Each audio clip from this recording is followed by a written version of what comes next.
दोस्तों, स्टेट में टीवी में आप सभी दर्शकों का हार्दिक स्वागत है। मैं हूं आपकी वो स्वाति गौतम।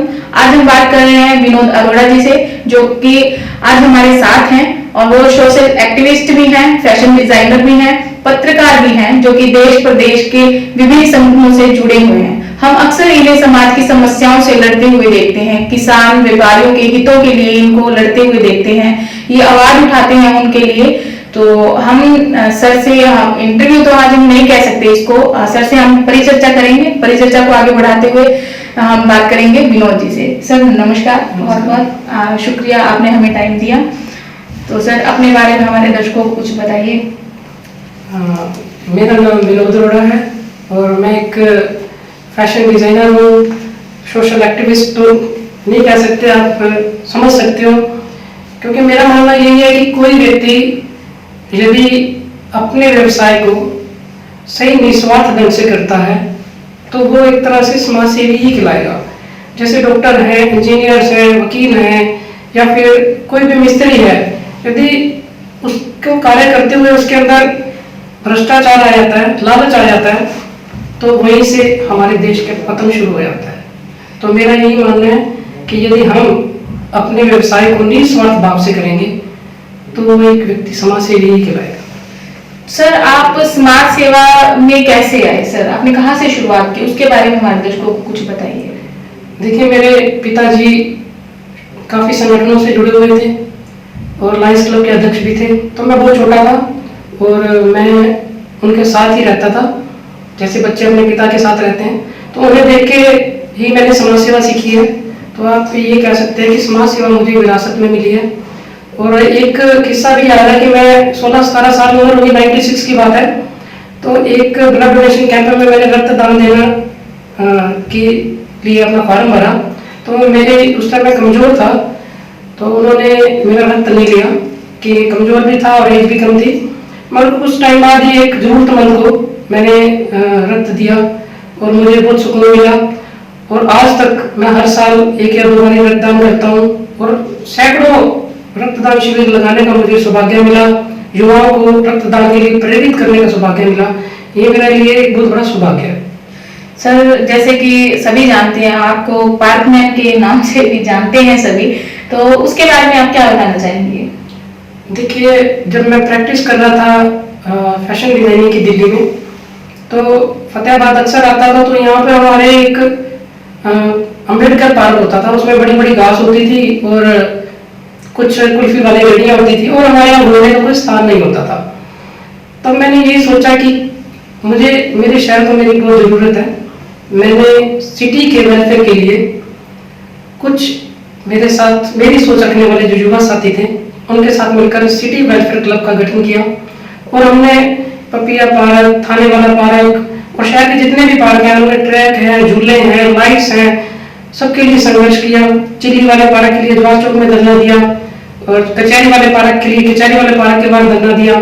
और मिनी बाईपास, पार्किंग, हर चीज के लिए कोई ऐसी समस्या नहीं है शहर की जिसके लिए हमने संघर्ष ना किया हो, लड़े ना हो। और खुशी इस बात की है कि हमने हर चीज को पूरा करवाया और शहर की इन समस्याओं को दूर किया। तो बस इसी से ही पार्कमैन का नाम प्रसिद्ध हो गया।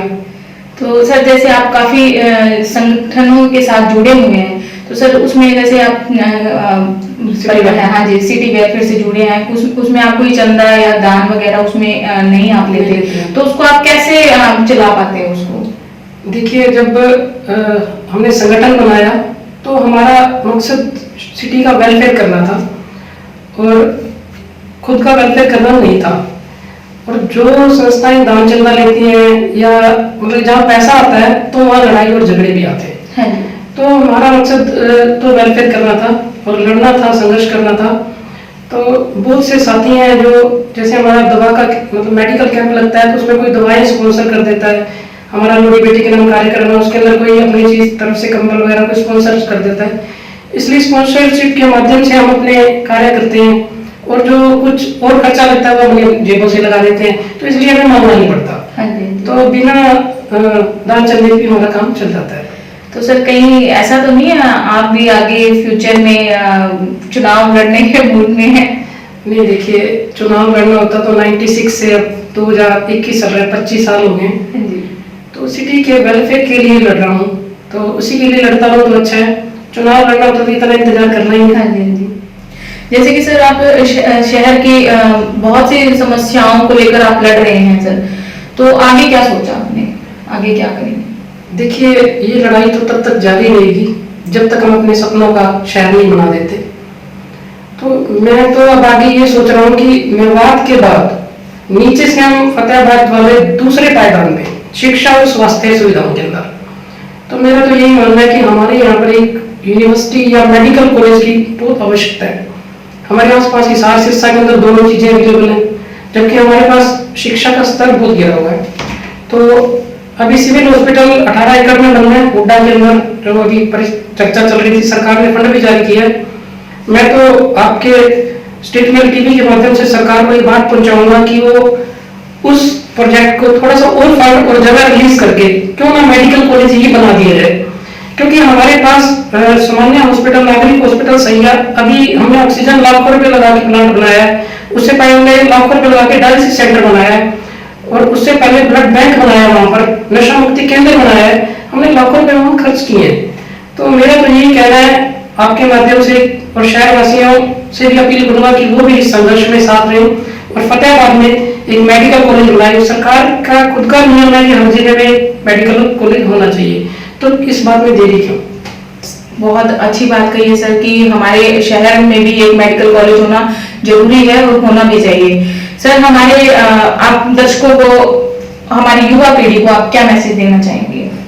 देखिए, मैं तो सिर्फ इसलिए संघर्ष कर रहे हैं ताकि युवा पीढ़ी को यहाँ पे रोजगार मिल सके और यही उसको शिक्षा मिल सके, और यही चाहूंगा कि खुद बदलो जग बदलेगा। और स्टेट मेल टीवी का धन्यवाद करूंगा, क्योंकि 96 से ही टीवी चला है, 96 से ही स्टेट मेल शुरू हुआ और 96 से ही हमारी समाज सेवा शुरू हुई है। तो हमने मिलकर काफी संघर्ष किया है और इसी तरह ये हमारा संघर्ष मिलकर चलता रहेगा। तो आपका बहुत बहुत धन्यवाद कि आपने मुझे इस शो में बुलाया। तो बने रहिए स्टेट मेल टीवी के साथ, और हमारे चैनल को नई नई जानकारियां पाने के लिए लाइक, शेयर और सब्सक्राइब करना ना भूलें। बेल आइकन जरूर प्रेस करें ताकि कोई भी नई नोटिफिकेशन आती है तो सबसे पहले वो आपके पास पहुंचे। कल हम फिर हाजिर होंगे नए चेहरों के साथ, नई बातों के साथ। बने रहिए स्टेट मेल टीवी के साथ। नमस्कार।